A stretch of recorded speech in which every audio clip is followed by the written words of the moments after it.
What's up, everybody? It's Ty the Bourbon Guy, and welcome back to another whiskey review.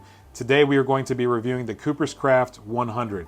I'm really excited to try this bottle. Brown Forman is the producer, distiller, they do everything with this particular brand. In my opinion, this is almost replacing Early Times Bottled and Bond. It kind of gives it that feel. I think when Brown Forman owned Early Times Bottled and Bond, which recently was sold to Sazerac, in my opinion, people were still kind of looking for it. Now, even though Early Times Bottled and Bond is still produced and bottled and everything and sold, just owned by Sazerac now, people swear that there's a difference between the two, even though it's the same whiskey.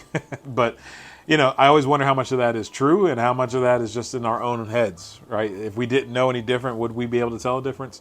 I'm not sure. But either way, I think that the space that the Early Times operated in, the fandom and the appreciation that people had for that particular bottle from Brown Forman, I feel like this has kind of replaced that. Now, this is not a bottled and bond product, but it is a 100 proof bottle.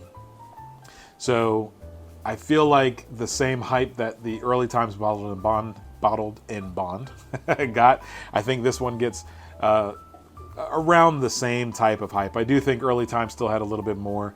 But I still think that at that proof, it's a little bit more expensive, and it's a $7.50 versus a liter bottle. But the way that people recommended Early Times BIB, I think that I hear this one recommended as well. I don't hear it as much. I'm honestly surprised. I think, you know, I hear a lot of Wild Turkey 101, Evan Williams Bottled and Bond, 1792, obviously Buffalo Trace, but I'm wondering why we don't put bottles like this in there, and I wonder if it's because it kind of breaks that $30 threshold, at least in my area. And I wonder if bottles like that we kind of just tend to stay away from when we're speaking to beginners or people that are getting into whiskey. And I don't know why we would. I think if you're getting into whiskey, some people don't mind spending a little bit more to get a better quality whiskey. So if the jump is that significant, by only paying $8 more or $10 more or whatever it may be to get a better quality whiskey, I think a lot of people would be willing to do that. But either way, we're going to give it a taste today, and we're going to try it out for ourselves, and we're going to see what it's all about. Now, if you've had this bottle or if you're interested in it, leave me a comment below and let me know. What are your thoughts? I'm always curious to hear what your thoughts are. So today we're going to try this Cooper's Craft. Let's get into it. First, I guess before I was a little eager, before I opened the bottle, let's look at the label. So this particular bottle, I do feel like there's a lot going on. I like the design of it. I think we're starting to see more and more bottles with this shape. This kind of reminds me of like a Starlight bottle. But Cooper's Craft, I like the fact that the 100 proof stands out there, but I feel like there's a lot going on. There's a lot of smaller descriptions here, basically just telling us that it's had exposure, creating a robust taste profile. I mean, you know, I'm a fan of simple labels. I'm a fan of just putting what the information is that you need on there, or information that the consumer truly cares about. I don't really see that much marketing when it comes to a bottle in this price range. So I think overall this is still a good bottle. I think they did a great job. I actually love the corks. That wood cork at the top. I like the difference in font here. So kind of nitpicking here, but this is overall, I think, a good bottle. I think it stands out on the shelf. And there is a lower proof version of this, and I think that even though they're similar, this does stand out compared to that one. And I always think that's important to a brand, especially when people are new and they're looking for something specific. If they're too similar, somebody might grab the wrong one. So overall, I do like this bottle. I think it's a pretty good one, and the fact that they produce everything, distill everything, and they mention that, then there's no really need to be more transparent than that on the bottle. So now we're going to pause for a cork pop. Nah, not that good, not that good. But either way, we're gonna give it a shot. Let's give it a pour, and one for good luck. All right. So,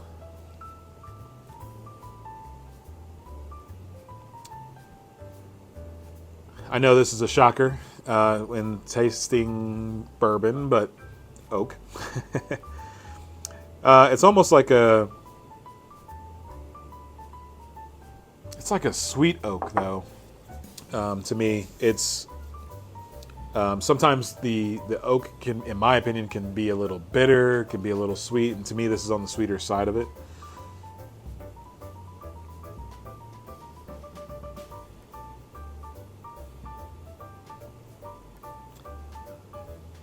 I definitely get the brown sugar. I mean, and again, at this price point, the fact that this is Brown Forman, we're probably going to stay in a certain wheelhouse with the flavors. We're probably not going to go crazy. I think this is going to be more of your traditional or quintessential bourbon. When somebody thinks of Kentucky bourbon, it's going to be something similar to this bottle.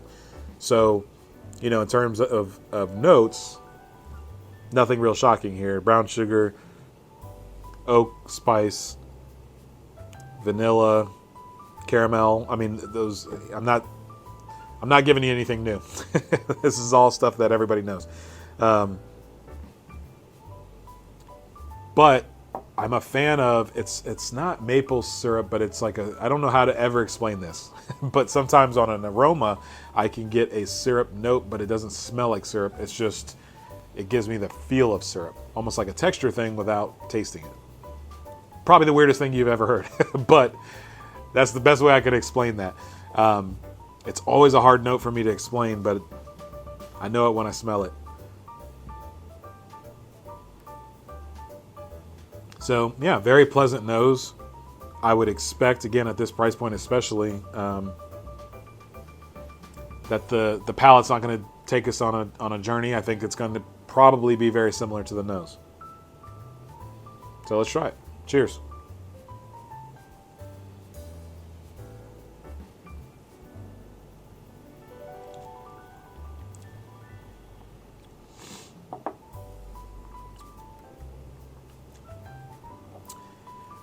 I think the palate is spicier than the nose. The nose to me was a lot softer. Again, I gave some of those notes. The oak, I said sweet oak versus spicy oak. This, or bitter oak. The palate to me is spicy oak. It's, to me, I mentioned this before, but I think some whiskeys, especially at 100 proof, some whiskeys drink below that and some drink above. Some feel hotter than what they actually are because of that spice, and some feel lower proof than what they are because it's a little bit of a softer whiskey. If I had to guess, I would probably guess between 100 and 105. So I do get more of a proof punch, but nothing overpowering. I think depending on what your plan is when purchasing this bottle, at that proof, you kind of want something like that to hold up to a cocktail, right? You want to still be able to taste the whiskey. Most people do. Some people don't. But if your plan is to try to still taste the whiskey, this whiskey would hold up, I think, in a cocktail. Regardless of it being 100 proof, it's still carries enough flavor, I think, that it drinks hotter. But not too hot that if you planned on drinking it neat, that it would be an issue. So I do think if your plan is over an ice cube over rocks or whatever it is you want to do, or if you want to drink it neat, I think that it's an enjoyable whiskey. I don't think that it's jumping off the charts that you have to go out and buy this bottle right now. I think if you buy this bottle, you'll be happy with it. I think that when friends come over and they want a good whiskey to try, and you have this in your collection and you pour it out for friends and enjoy it together, I think you'll be happy with it. Again, at those price points, they probably could charge a little bit more, and I think I'd still buy it. Still a very good whiskey. I think this is a bottle, once it's done, I will definitely replace. It's worth having, for sure. But I think when you buy a whiskey, you have to keep in mind what your use is for it, how much you're paying for it, all that stuff. And for something just to grab as a daily sipper, or somebody who's new to whiskey and kind of just wants to try something, or they're used to Kentucky bourbon specific taste profiles, this is one that I would grab. I know a lot of times people mention Old Forester 100, Wild Turkey 101, all those types of bottles. I think this should be in the conversation, despite being a little bit more expensive in my area, at least. I think we try a drop of water, and let's just see if it opens it up at all. So, you know, and tasting it like this, people don't traditionally, I don't say they don't drink it this way. I mean, some people do. When I taste a whiskey, even though on video I'm doing a review, drinking it neat, maybe adding a few drops of water, I still, off camera, like to try it over ice. I like to mix it in a cocktail. I like to do all those things because I want to see, for me, what's the best way to enjoy this bottle. I'd encourage you to do the same. Just because people drink all this stuff neat or whatever, don't ever feel like you have to do what everybody else is doing. If you like your whiskey with ice or water or a few drops, or if you want to throw a whole thing of Coke in it, that's fine, right? You do whatever it is you enjoy because it's your whiskey. You pay for it. So, and there have been times where a certain bottle is, in my opinion, I think better when water's added, or better on the rocks, in my opinion, or I enjoy it more. I don't want to say better, but I enjoy it more when it's on the rocks or something like that. So I encourage you to try those things and see what you really like about it. So adding a few drops of water, to me, it does open this up. Any spice that maybe is still lingering for me, the nose kind of opens up to more of a fruit honey nose. Still brown sugar for sure, still oak for sure, but in addition to those things, it's almost like softer notes have come through. Yeah, that syrup, that note. I gotta figure, if you know what I'm talking about or have any idea, or maybe I'm just crazy, but either way, let me know in the comments. I don't know how to explain it.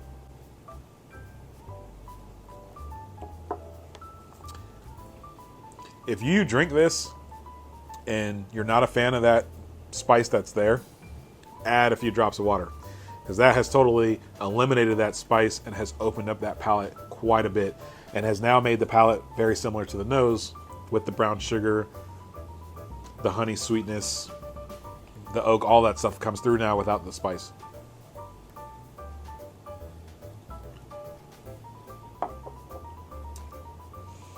So, kind of proving my point, and I'm not a fan of super spicy whiskeys. I'd much rather put a few drops of water in this whiskey and drink it than I would neat. Now, you saw I only put a few drops in, but in my opinion, that softens it just enough to actually get to the flavor and get rid of the spice. With proof and with spice, I'm the same way I am with food and hot sauce. So if it's adding to the flavor or adding to the character of that whiskey, same with hot sauce and food, then I'm a fan of it. I enjoy hotter things when I feel like it's bringing more value or adding depth of flavor. If it's just hot to be hot or spicy to be spicy, I'm not a fan of it. I'd rather go a little bit more mild if I'm going to be able to better taste the flavors. I think this is a great example of that. This is a bottle that I would recommend. I think you buy it. I think you will enjoy it. I think having this on your bar, replacing it, will be my intention once I finish this one. Fantastic bottle. Again, for the price, I think it kind of just is what it is. It's made for a specific reason. The notes are made to kind of take you in a certain direction, but we're not going off the rails or anything like that. We're going to stay straight and narrow with the oakiness, the caramel, that sweetness, all your typical bourbon notes, your typical Kentucky bourbon notes at least. So given that and the price, I would suggest it. And I'm going to rate this bottle a 91. I think that it is a great buy for me. Don't regret it at all. We're going to finish this eventually. And again, once I do finish this, it's going to be replaced. This will be one that I do add and make sure it stays on my bar. So if you see it, go ahead and try it and buy it. If you already have had this, again, let me know what your thoughts are. I'm always curious to know what your thoughts are. But either way, I appreciate you tuning into this review. Cooper's Craft 100, great job, Brown Forman. I'm going to rate it a 91. Excited to try this one and give an official review. I've tried it, but to sit in front of the camera and let you all know what my thoughts are on it, yeah, 91, great job. And I'll see you in the next one. Cheers.